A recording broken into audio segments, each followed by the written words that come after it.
నమస్తే, welcome to our channel. నేను సిరి.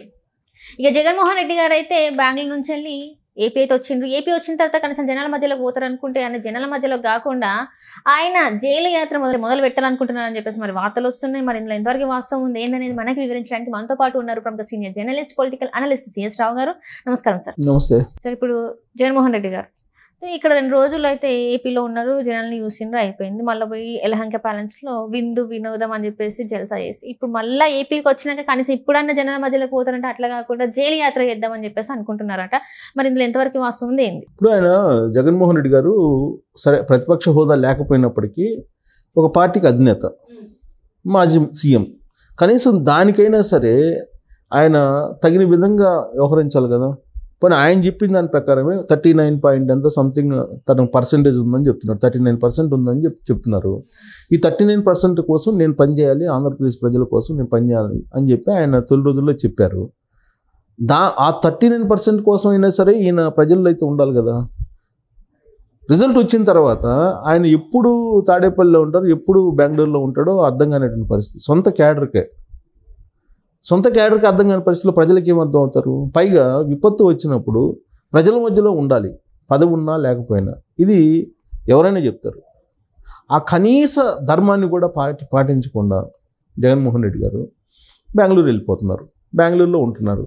బెంగళూరు నుంచి ఎందుకు వస్తున్నారంటే పాస్పోర్ట్ కోసం వస్తున్నారు, లేదంటే ఎవరినన్నా చనిపోయినటువంటి వాళ్ళు ఎవరన్నా ఉంటే, శవాలు ఎవరైనా ఉంటే దానికోసం వస్తున్నారని చెప్పి తెలుగుదేశం పార్టీ చెప్తుంది. ఇప్పుడు తాజాగా ఏంటి, తెలుగుదేశం పార్టీ ఆల్మోస్ట్ చాలామంది మీద ఇప్పుడు చట్ట ప్రకారమే ఎవరెవరైతే నేరస్తులు ఉన్నారో వాళ్ళ మీద కేసులు పెట్టింది. వాళ్ళని అరెస్ట్ చేసి జైలుకి పంపిస్తున్నారు. ఆ జైలుకి పంపించినటువంటి వాళ్ళని పరామర్శించే కార్యక్రమం పెట్టుకున్నారు. అంటే ప్రజల కోసం జగన్మోహన్ రెడ్డి గారు రావట్లా, వస్తే శవాల కోసం, లేదంటే జైల్లో ఉండేటువంటి వాళ్ళ కోసం వస్తున్నారు. ఇప్పుడు తాజాగా ఆయన ఎలహంక ప్యాలెస్ నుంచి బెంగళూరు నుంచి ఇప్పుడు తాడేపల్లికి వస్తారని తెలుస్తుంది. ఇప్పుడు వచ్చి ఉంటారు ఆల్రెడీ. రేపు ఆయన కార్యక్రమం ఏంటి అని అంటే సహజంగా ఏమనుకుంటారు, ఒక పార్టీ అధినేత, మాజీ సీఎం, ఆయన మళ్ళీ ఎలహంక ప్యాలెస్ నుంచి తాడేపల్లికి వచ్చాడంటే ఏమనుకుంటారు? సహజంగా ప్రజల్లోకి వెళ్తారేమో, బుడవేరు ముంపు ప్రాంతాలను పరిశీలించి ఎలా ఉన్నాయేమో తాజా పరిస్థితిని సమీక్షిస్తారు, పోయి ప్రజలతోటి మమేకం అవుతారు, వాళ్ళ బాధలను తెలుసుకుంటారు అని చెప్పి అనుకుంటారు. కానీ ఆయన షెడ్యూల్ ఏంటి? ఆయన షెడ్యూల్ ఏంటంటే ఇటీవల కాలంలో తెలుగుదేశం పార్టీ కార్యాలయం మీద చంద్రబాబు నాయుడు గారి ఇంటి మీద దాడి చేసినటువంటి కేసులో అరెస్ట్ అయినటువంటి నందిగం సురేష్ మాజీ ఎంపీ, ఆయన్ని జైలుకి వెళ్ళి పరామర్శించేటువంటి షెడ్యూల్ అయింది. అంతకుముందు ఏం చేశారు, ఆ పల్నాడులో మాచర్ల ఎమ్మెల్యే పిన్నెల్లి రామకృష్ణారెడ్డి ఉన్నారు కదా, ఆయన పోలింగ్ రోజున ఈవీఎంలు పగలగొట్టినటువంటి కేసులో ఈసీ నమోదు చేసినటువంటి కేసులో ఆయన తీసుకెళ్ళి నెల్లూరు జైల్లో వేస్తే నెల్లూరు జైలుకి వెళ్ళి జగన్మోహన్ రెడ్డి ఆయన పరామర్శించి అక్కడి నుంచి ఏమన్నారు, ఆయన ఈవీఎంలను పగలగొట్టడం తప్ప దొంగోట్లు వేసుకొని లేదు, పగలగొట్టారు అని చెప్పి అన్నారు. దొంగోట్లని వేసుకొని లేదు, దొంగోట్లు వేసుకొని లేకపోతే పగలగొట్టకి ఏం చేస్తారని చెప్పేసి ఆయన చేసినటువంటి కామెంట్. సో అంటే ఆయన ఉద్దేశం ఏంటి, దొంగోట్లు వేసుకొని ఇస్తారా అని చెప్పి అన్నారు ఆయన. అంటే దొంగోట్లు వేసుకొని లేదు, అందుకని మేము పగలగొట్టామని చెప్పాను. అసలు పగలగొట్టడమే నేరం, అది కూడా ఎన్నికల సంఘం పెట్టినటువంటి కేసు. అదేం చంద్రబాబు నాయుడు గారి ప్రభుత్వం పెట్టినటువంటి కేసు కాదు. కానీ దాంట్లో ఆయన నెల్లూరు జైలుకి వెళ్తే అక్కడికి ఆయన పరామర్శించడానికి వెళ్ళారు. ఆ తర్వాత ఆయన వచ్చి ఆంధ్రప్రదేశ్లో చేసిన పని ఏంటంటే వినుకొండలో ఒక మర్డర్ జరిగింది. ఆ మర్డర్ చేసుకుంది ఎవరు? ఇద్దరు వైఎస్ఆర్ కాంగ్రెస్ పార్టీ వాళ్ళే, రౌడీ షీటర్లో. ఆధిపత్య పోరుతోటి ఒకరికొకరు దాడులు చేసుకుంటూ ఒకరు చనిపోయారు. చనిపోతే తెలుగుదేశం పార్టీ వాళ్ళు అధికారంలోకి వచ్చిన తర్వాత వైఎస్ఆర్ కాంగ్రెస్ పార్టీ వాళ్ళని చంపేశారు అని చెప్పి వినుకొండకి వెళ్ళి ఆ చనిపోయినటువంటి వాళ్ళ కుటుంబీకులతోటి మాట్లాడొచ్చిన తర్వాత అసలు విషయం తెలుసుకున్నాడు. విషయం తెలుసు, ఆయనకి తెలిసి కూడా వెళ్ళాడు. విషయం తెలుసుకుని వైఎస్ఆర్ కాంగ్రెస్ పార్టీ వాళ్ళు ఆధిపత్య పోరుతోటి వాళ్ళు చనిపోయారని చెప్పి నిర్ధారించుకున్నారు. సో ఇలా ఆయన తర్వాత ఫస్ట్లో ఏం చేశారు, ఆయన పోయి అసలు రాష్ట్రంలో రూల్ ఆఫ్ లా లేదు, రాష్ట్రపతి పాలన పెట్టాలని చెప్పి వెళ్ళారు. ఆ తర్వాత ఏం చేశారు, ఆయన నాకు ప్రతిపక్ష హోదా కావాలి, నాకు ఇప్పించని చెప్పి కోర్టుకి వెళ్ళారు. హైకోర్టులో పిటిషన్ వేశారు.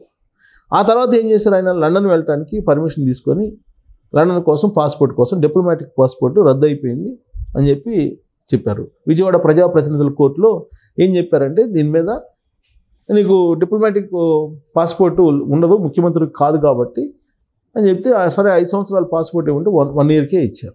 1 ఇయర్కి ఇస్తే దాన్ని సవాల్ చేస్తూ ఆ ప్రజాప్రతినిధుల కోర్టులో వేస్తే దాంట్లో ఆల్రెడీ ఒక కేసు ఉంది, నారాయణకి సంబంధించినటువంటి కేసు, పరువు నష్టం దావా కేసు. ఆ కేసుకు సంబంధించి ఆల్రెడీ పాస్పోర్ట్ ఆఫీస్లో కంప్లైంట్ ఉంది. దాన్ని చూసిన తర్వాత వీళ్ళు 1 ఇయర్కే పాస్పోర్ట్ ఇచ్చారు. దాన్ని విజయవాడ ప్రజాప్రతినిధుల కోర్టు ఇచ్చినటువంటి డైరెక్షన్ని తప్పుపడుతూ హైకోర్టుకి వేశాడు. హైకోర్టుకి ఏం వేశారు, నీకు విజయవాడ ప్రజాప్రతినిధుల కోర్టు నాకు 1 ఇయర్కే పాస్పోర్టు ఇవ్వమని చెప్పి డైరెక్షన్ ఇచ్చింది, దాన్ని మీరు రద్దు చేసి మీరు నాకు 5 సంవత్సరాల పాస్పోర్ట్ ఇప్పించమని చెప్పి కోర్టుకి వెళ్ళారు. అసలు కోర్టుకి ఏ అంశం మీద వెళ్తారు, ఎందుకు వెళ్తారు అనేటువంటి కనీస పరిజ్ఞానం లేకుండా ఇప్పుడు ప్రతిపక్ష హోదా ఎవరిస్తారు, అసెంబ్లీలో స్పీకర్ ఇస్తారు. దానికి నామ్స్ ప్రకారం అసెంబ్లీ నామ్స్ ఉంటే ఆ నామ్స్కి అనుగుణంగా ఉంటే కనుక ఇస్తారు. కౌలన్ షక్దార్ రూల్ ప్రకారం నీకు 10% వస్తేనే ప్రతిపక్ష హోదా వస్తుంది. దాంతో సంబంధం లేకుండా నాకు ప్రతిపక్ష హోదా ఇవ్వాలని చెప్పి కోర్టుకి వెళ్తారు. లెజిస్లేషన్కి న్యాయ వ్యవస్థకి మధ్య లక్ష్మణ్ రేఖ ఉంటుంది.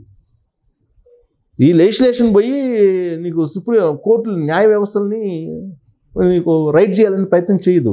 అలాగే న్యాయ వ్యవస్థ వచ్చి లెజిస్లేషన్ శాసన వ్యవస్థని రైట్ చేయాలని చూడదు. ఇది అందరికీ మినిమం పరిజ్ఞానం ఉంటుంది ఎవరికైనా సరే, కనీసం అవగాహన ఉన్న వాళ్ళకి. అది లేకుండా ఈయన కోర్టుకి వెళ్ళి నాకు ప్రతిపక్ష హోదా ఇప్పించమని కోర్టుకి వెళ్ళాను. కోర్టు ఎందుకు ఇస్తుంది? కోర్టు ఒకవేళ ఇచ్చినా కానీ డైరెక్షన్ ఒకవేళ ఏదో అభిప్రాయం చెప్పినా కానీ దాన్ని లెజిస్లేషన్ వ్యవస్థ శాసన వ్యవస్థ ఎందుకు అంగీకరిస్తుంది? స్పీకర్ ఎందుకు అంగీకరిస్తారు? అంగీకరించే అవకాశం లేదు కదా. ఈ మాత్రం పరిజ్ఞానం తెలుసు కదా, అయినా కానీ ఆయన ఆ పని చేశారు. ఇప్పుడు న్యాయ వ్యవస్థ ద్వారా పాస్పోర్ట్ తీసుకోవాలనుకుంటున్నారు. పాస్పోర్ట్కి సంబంధించిన దాని వ్యవస్థ, దాని వ్యవహారం అంతా వేరు. విదేశాంగ వ్యవహారం, తర్వాత జాతీయ అంతర్జాతీయ వ్యవహారాలు అన్నీ ఉంటాయి, దాంట్లో ఇమిడి ఉంటాయి. పాస్పోర్ట్కి సంబంధించి మన మంత్రిత్వ శాఖ ఉంటుంది, దాని ఆధ్వర్యంలో నడుస్తుంటుంది, కేంద్ర మంత్రిత్వ శాఖ ఆధ్వర్యంలో. ఆ పాస్పోర్ట్కి సంబంధించి దాని వ్యవస్థ ఉంటుంది, దాని గైడ్లైన్స్ ఉంటాయి. ఆ గైడ్లైన్స్ ప్రకారం నీకు పాస్పోర్ట్ ఇస్తారు. కోర్టు డైరెక్షన్ ఇస్తే కోర్టు చెప్తే పాస్పోర్ట్ ఇస్తారా? పాస్పోర్ట్లు వీసాలు కోర్టులు చెప్తే ఇస్తారా? ఇవ్వరు కదా. ఆ వ్యవస్థ దాని పాటికి అది పనిచేస్తుంటుంది. కానీ ఇది కూడా తెలియకుండా మళ్ళీ పాస్పోర్ట్ కోసం ఇప్పుడు యాక్చువల్గా ఆయన ఎందుకు వచ్చారు? ఆయన ఈవెన్ నందిగామ సురేష్ని కూడా పరామర్శించడానికి కాదు, అదొక అంశం కూడా తీసుకున్నాడు. ఆయన వచ్చింది ఇప్పుడు రేపు హైకోర్టులో దీనికి సంబంధించినటువంటి ఈ పాస్పోర్ట్కి సంబంధించినటువంటి కేసు తీర్పు ఉంది.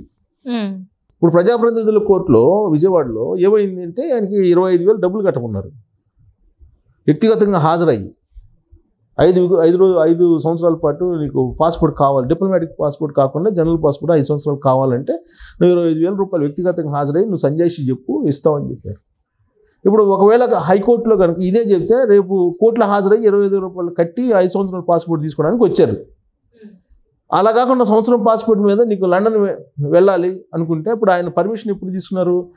3వ తారీఖు నుంచి 25వ తారీఖు దాకా లండన్ వెళ్ళేటువంటి కార్యక్రమానికి సిబిఐ ప్రత్యేక కోర్టు నుంచి అనుమతి తీసుకున్నారు. ఈ రోజులు ఈ పరిధిలోనే వెళ్ళాలి, లండన్ వెళ్ళాలి. కాబట్టి ఈ లోపు కానీ ఈ పాస్పోర్ట్కి సంబంధించినటువంటి ఇష్యూని డిజాల్వ్ చేసుకోవాలి ఆయన. అందుకు వస్తున్నారు మెయిన్, అదొకటి. రెండు ఏంటంటే ఎలాగో వస్తున్నారు కాబట్టి నందిగం సురేష్ని అరెస్ట్ చేశారు కాబట్టి, అరెస్ట్ చేసి జైల్లో ఉన్నారు కాబట్టి, రిమాండ్లో ఉన్నారు కాబట్టి దాన్ని అక్కడికి వెళ్ళి పరామర్శించి దాన్ని రాజకీయంగా ఇంకో కోణంలో మాట్లాడాలి. హరాస్మెంట్ చేస్తున్నారనో, లేదంటే అందరినీ అరెస్ట్ చేసి రెడ్ బుక్ను ఓపెన్ చేశారనో ఇలాంటివి మాట్లాడి ఒక డైలాగ్ గెలిచి దాని మీద చర్చలు పెట్టుకుని సొంత మీడియాలో, సోషల్ మీడియాలో 4 పోస్టులు పెట్టుకొని అడౌట్ చేసి మళ్ళీ వెళ్ళిపోతారు. ఇది ఆయన డ్యూటీ. అసలు ఆయన చేయాల్సింది ఏంటి? కనీస ధర్మం ఏంటి? రాజధర్మం ఏంటి? రాజనీతి ధర్మం ఏంటి? ప్రజలు విపత్తుల్లో ఉన్నప్పుడు వాళ్ళ దగ్గర ఉండాలి. అలా కాకుండా నువ్వు పాస్పోర్ట్లకి, లేదంటే జైల్లో ఉన్నటువంటి వాళ్ళని పరామర్శించడానికి, లేదా శవరాజకీయాలు చేయడానికి శవాల దగ్గరికి, ఇవి కాదు కదా. విపత్తు సంభవించినప్పుడు ఆ విపత్తు దగ్గరుండి నిలబడి వాళ్ళ సహాయ సహకారాలు అందజేస్తే వాళ్ళు నిజంగానే ఈ 39% ఏదైతే ఉందని చెప్పి జగన్మోహన్ రెడ్డి గారు అనుకుంటున్నారో అది నిలబడుతుంది. లేదంటే ఆ 39% కాస్త 9% అవుతుంది, అయ్యే ప్రమాదం ఉంది కదా. ఇలానే చేసుకుంటూ వెళ్తే ఖచ్చితంగా ఆ పర్సెంటేజ్ నిలబడుతుందని చెప్పి నమ్మకం లేదు కదా. ఇప్పుడు ఆల్రెడీ వాళ్ళకి సంబంధించి ఆ పార్టీకి సంబంధించినటువంటి వీడియోలు వస్తున్నాయి. ఆ పార్టీకి సంబంధించిన లీడర్ల యొక్క వ్యవహారాలన్నీ ఒక్కోటి బయటకు వస్తున్నాయి. మొన్నటిదాకా అదే కదా నడిచింది. విపత్తుకు ముందంతా ఆ పార్టీకి సంబంధించినటువంటి రాసలీల వ్యవహారానికి సంబంధించిన వీడియోల మీదనే సరిపోయింది కదా చర్చలు, తర్వాత న్యూస్ అంతా కూడా. ఆ పార్టీ క్రెడిబిలిటీ ఏంటి? 39% ఉందని చెప్తున్నారు. మరి 39% ఉంటే ఆ 39% కాపాడుకునేదానికి ఇవేనా చేసేది? ఇప్పుడు ఆయన సొంత లాభం కోసం వస్తున్నారు. ఇక్కడ ఆయన సొంత పనులు అయిపోగానే మళ్ళీ బెంగళూరు వెళ్ళిపోతున్నారు. ఆంధ్రప్రదేశ్ ప్రజలను కంప్లీట్గా వదిలిపెట్టేసారు. ఆంధ్రప్రదేశ్ ప్రజలతోటి సంబంధాలు తెగిపోయేలాగా జగన్మోహన్ రెడ్డి గారు వ్యవహరిస్తున్నారు అని చెప్పి మనం విశ్లేషణ చేసుకోవచ్చు.